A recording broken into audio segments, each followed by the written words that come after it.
बिस्मिल्लाहिर्रहमानिर्रहीम, अस्सलाम वालेकुम। तारीख का पहला मौका और ऐसा मौका कि हमने आज तक कभी नहीं देखा। हमास ने तमाम की तमाम शराइत कबूल कर ली हैं और जो शराइत कतर ने अमेरिका की जानिब से, ट्रंप की जानिब से आई हैं, वो सारी की सारी शराइत कबूल कर ली और कहा कि हम मुकम्मल तौर पर इस पेपर के ऊपर जो लिखा है तैयार है, जंग बंद कर दें। इमेजिन करेंगे कि किसके सामने की? हमास और मुसाद का चीफ एक ही टेबल पर बैठे हुए हैं कतर के अंदर, और ये पहला मौका है कि हमास और मुसाद कतर में एक दूसरे के सामने आगे। कमाल की बात है, हमने ये ज़रूर देखा था कि अफ़गान तालिबान और अमरीकी सामने बैठे हुए हैं, लेकिन ये हमने नहीं देखा था कभी ज़िंदगी के अंदर कि मुसाद के लोग और हमास के लोग आमने सामने एक दूसरे के बैठे होंगे और टेबल के ऊपर उनकी डील फाइनलाइज होगी। वहाँ पेपर लाए गए और ख़ास तौर पर मुसाद के चीफ वहाँ पर मौजूद है और उनका ये बात अंदाज़ा थी कि यानी इस सारी सूरत हाल में हमास ने नहीं मानना। उनके सामने जब प्रोग्रेस का फार्मूला लाया गया तो उन्होंने बैठते ही उनके नुमाइंदे ने कह दिया, उन्होंने कहा जी हम तैयार हैं, हमारी तरफ से ओके है, दैट्स इट, ये शराइत कबूल है। और उसी वक्त उनके तोते उड़ गए मुसाद के चीफ के सामने बैठा हुआ। उसने कहा जी ठीक है, अब आपको भी मानना पड़ेगा। कतर ने वहाँ पर बड़ा क्लियरली कह दिया, क्योंकि कतर ने जो काम किया है, आपको शायद लगेगा कि कतर ने इस दफ़ा बड़ा आला काम किया। उन्होंने ट्रंप को प्रेशराइज किया कि इनको कुछ शराइत माने और इसी सूरत जंग बंद होगी। और इस सूरत हाल में उधर से अमेरिका ने अपना जो नुमाइंदा भेजा, उसने धमकी दी पहले मुसाद के चीफ को और नेतन्याहू को कि टेबल पर जो मुज़ाकरात का फार्मूला है उसको तुमने माना। अब आप सारे इस बात को जानकर हैरान होंगे कि वो फार्मूला क्या है। जो कॉपी पिछले साल जो पूरी कॉपी तैयार हुई थी, इजराइल के खिलाफ वो मुआहदा जा रहा था और नेतन्याहू ने इनकार कर दिया था। एग्जैक्टली एक भी लफ्ज़ आगे पीछे किए बगैर वो मुआहदा है। अब उसमें बहुत सारी शराइत है, ऐसा नहीं होगा, वैसा नहीं होगा, फेजेस में होगा। इन सारी शराइत को छोड़ दें, उसकी सिर्फ दो चीजें आप ज़हन में रख लें, आपको समझ आ जाएगी। सारे कैदी वापस जाएंगे, सारी फौज वापस जाएगी। अब दैट्स इट। इजराइल गजा छोड़कर जा रहा है। अब उसके बाद कैसे इजराइल जाता है, किन फेजेस में जाता है, 1 2 3, कितने लोग पहले आएंगे, हमास के लोग क्या करेंगे, कौन गारंटी देगा, कौन से लोग बाद में हुकूमत के लिए होंगे, ये सारी बेमायनी बातें हो जाती हैं। ये क्या सूरत हाल है, क्या नहीं। बॉटम लाइन ये है, बॉटम लाइन सिर्फ आपने समझनी है, बिल्कुल एंड लाइन। हमास अपनी शराइत के ऊपर इजराइल को इस वक्त हरा रहे हैं और इजराइल इस वक्त गजा छोड़कर जा रहा है, दैट्स इट। इसके अलावा बात ही कोई नहीं है, यानी कैदियों का तबादला। तो आप बताइए, क्या हमास ये बात नहीं कर रही थी कि भाई ठीक है, सारी सूरत हाल के अंदर हम यहाँ से चले जाते हैं, आप जंग बंदी कर दें, जंग बंद कर दें और इजराइल की फौज यहाँ से निकल। वो कह रहे थे कि नेतन्याहू ने ट्रंप जीता है और आप अंदाजा करेंगे आज से तकरीबन 10-12 दिन पहले नेतन्याहू ने कौम से खिताब किया। उसने तो इनडायरेक्टली कह दिया था, साहब यानी वर्ड यूज नहीं किए, लेकिन उसका मतलब ये था, उसने कहा भाई मेरी लाश के ऊपर से गुजर कर जाओगे तो मैं गजा छोड़कर जाऊंगा। उसने कहा जो मर्जी हो जाए, ये जंग तो बंद नहीं होगी, एक चीज और, गजा से हम निकल कर नहीं जाएंगे, फौज वहां पर रहेगी। अगर यही मुआहदा मानना था तो आप सोचे पिछले साल जो लड़ाई हो गई थी आर्मी चीफ की और नेतन्याहू की, जब नेतन्याहू ने फैमिलीज को कहा था कि ये आर्मी चीफ है जो आपके कैदियों को लेकर नहीं आ रहा ताकि मुझे हटाया जा सके और मुझे इक़्तिदार से हटाना चाहता है, उसे कहा इसको कहें जाकर। तो इस सूरत हाल के अंदर वो कैदियों वाला जो सिलसिला सामने आया था, तो उस पर भी तो इजराइल के आर्मी चीफ ने यही कहा था ना कि भाई ये फौज वापस हम बुलाते हैं गजा से, हमारा काम ही कोई नहीं है कि हम गजा के अंदर रहे। उसने कहा कि हमारे फौजी तैयार नहीं है और इस सूरत हाल में उनको, यानी हमास का नुकसान हमने इतना कर दिया, हमने उनको तबाह कर दिए, इनको कि खुद ही जाकर संभाले गजा। तो नेतन्याहू ने कहा था मेरा दिमाग ख़राब है कि मैं अपनी सारी सियासत को दफन कर दूं।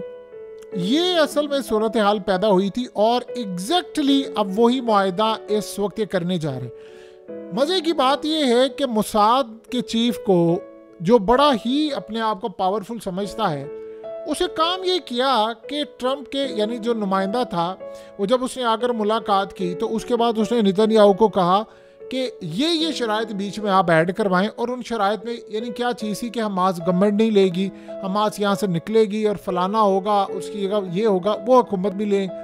तो उनको ये अंदाज़ा था कि हमास ने तो यहाँ से कभी छोड़ी नहीं हुकूमत, उनका याह्या सिनवार भी मार दिया, फलाना भी हो गया। तो फिर इस सारी सूरत हाल के अंदर ये तो शराइत मानेगी नहीं। उन्होंने नहले पे दहला फेंक दिया, उन्होंने कहा जी हम तैयार हैं, ख़त्म कहानी। हाँ, गवर्नमेंट छोड़ने की बात है, हम पीछे हट जाते हैं। और इस सूरत हाल के अंदर ट्रंप ने अब ये क्या कहा है, जो मज़े की बात है, बाजी मार गया ये बंदा। अब यकीन कीजिए ये 2 अरब मुसलमानों का हीरो। अब ज़रा समझे हुआ क्या है।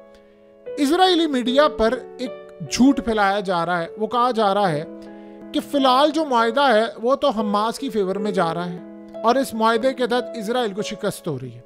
आप इसको ना देखें। देखिए, अफगानिस्तान में अमेरिका ने 15-20 लाख बंदे मारे थे, लेकिन एंड के ऊपर शिकस्त खाकर निकले ना। अब लोग कहते हैं जी उसने तो इतने बंदे मार दिए थे, तबाही कर दी थी।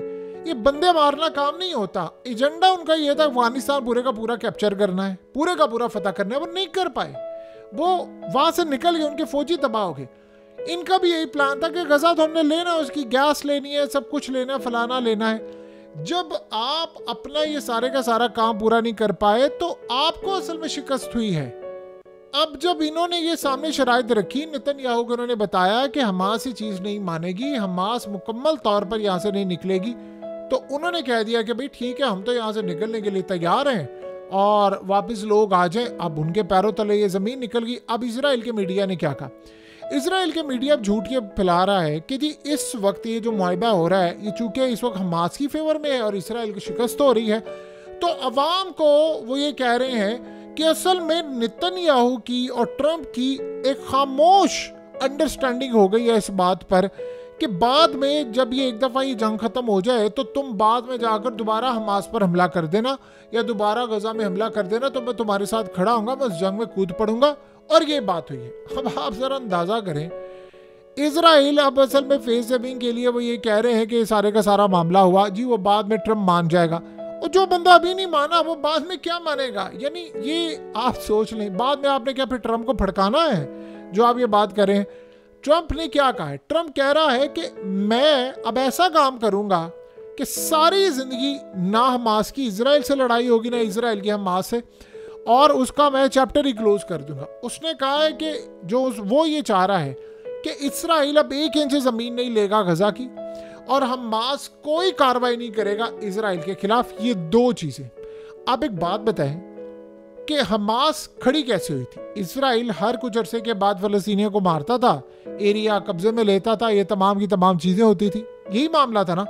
तो इस सारी सूरत हाल के अंदर जो चीज़ें हो रही थी वो क्या थी, वो जाहिर सी बात है मामला सारा ये हो रहा था कि वो इलाके कब्जे कर रहे थे, तभी तो हमास का क़याम आया। आप अगर ज़मीन नहीं लेंगे, आप अगर ये चीज़ें वापस नहीं लेंगे, तो फिर हमास ने लड़ना क्यों है। सिंपल सी बात है, आपके अगर इलाके वैसे ही हैं, सब जा रहे हैं, तो हमास से लड़ाई क्यों करनी है। तो ट्रंप ने अब काम ये किया है कि उसने, देखिए बज़ाहिर तो आपको नज़र आएगा कि जी हमास को पाबंद कर दिया है। हमास ने कहा भाई हमें क्या ज़रूरत है, जो हमारी तंजीम में लोग आए हैं, किसी का बाप मर गया, किसी की बीवी बच्चे सब मर गए, या वो जब छोटे थे उनके माँ बाप मार दिए गए, वो यतीम हो गए, मस्कीन हो गए, उनके घर वाले मार दिए, तो वो सारे जब बड़े हुए तो बदला लेने के लिए आए हैं इनसे और इनको मारने के लिए आए हैं। तो जब बदला लेने के लिए आए हैं तो उन्होंने तंजीम बनाई। अब जब जिनके मर गए हैं या बेचारों के दुनिया से चले गए हैं तो उन्होंने बदला लेना था। तो जब इस्राइल का आपने काम ही ख़त्म कर दिया है कि हर थोड़े अरसे बाद वो लैंड ले रहे हैं, वो तो कहानी ही ख़त्म होगी, तो बताएं फिर इस सूरत हाल में क्या होगा। अब वो कह रहे हैं कि बज़ाहिर इजराइल को शिकस्त हो गई है, हमास के हक में सारा काम हो गया है, लेकिन कुछ अरसे बाद आप देखेंगे कि ट्रंप हामी भर देगा और ये काम हो जाएगा। आप सोचें ट्रंप क्या बला है वो बंदा, दुनिया भर की एस्टैब्लिशमेंट उनके पैरों तले जमीन निकल गई है ये ट्रंप वाला मामला देखकर। क्योंकि दुनिया में सबसे ताकतवर एस्टैब्लिशमेंट कौन सी है दुनिया में, पूरे वर्ल्ड के अंदर? इजराइल। अब आप ये सोचो अगर इजराइल की एस्टैब्लिशमेंट अपनी मर्जी के मुआहिदा नहीं करवा सकी, तो आप सोच रहे ट्रंप ने एस्टैब्लिशमेंट को शिकस्त देकर वो एस्टैब्लिशमेंट के किस लेवल पर आ गए। और दुनिया की बाकी जो एस्टैब्लिशमेंट है जो बड़ी कमज़ोर है, उनका क्या हाल हो रहा है। दुनिया की सारी एस्टैब्लिशमेंट इस वक्त काम पर रही है। आप एक चीज़ सोचें, ट्रंप ने कहा है सारी ज़िंदगी हमने अमेरिका के लोगों से टैक्स इकट्ठा किया, और उसने कहा ये जो आग लगी हुई है, आप घर बनाएं तो टैक्स, घर में रहें तो टैक्स, घर बेचें तो टैक्स। अब उस टैक्स से आप उनको फायर ब्रिगेड वालों को पैसा देकर वहाँ पर मुकम्मल तौर पर उनका घर नहीं बचा सके, वो फायर फाइटर्स वाले आए हैं, वो वहाँ पर आकर उनका घर नहीं बचा सके, उनके टैक्स के पैसों से जो तुम घर में लेते हो तो फ़ायदा क्या। उसने कहा अब मैं अमरीकी लोगों पर टैक्स नहीं लगाऊंगा। मैं ये काम करने के लिए जा रहा हूं कि जो लोग हमारे मुल्क में सामान भेजते हैं चाइना समेत यूरोप से, उनके ऊपर मैं लगाऊंगा टैक्स। मैं नया टैक्स लगाने की बजाय वो टैक्स अवाम के ऊपर लगाएंगे और अवाम को उसका होगा फायदा। ये सूरत हाल जो ट्रंप ने की है, वो ये कह रहा है कि मेक अमेरिका ग्रेट अगेन। तो सारी दुनिया की स्टैब्लिशमेंट के पैरों तले ज़मीन निकल गई है कि यार ये बंदा हमें ले डूबेगा, ये तो हमारी कुर्सी तोड़ने के चक्करों में है। और इस दफ़ा ट्रंप ने वाकई कुर्सी तोड़ दिया और हमास और मुसाद के लोग आमने सामने, क्या ही नज़ारा होगा।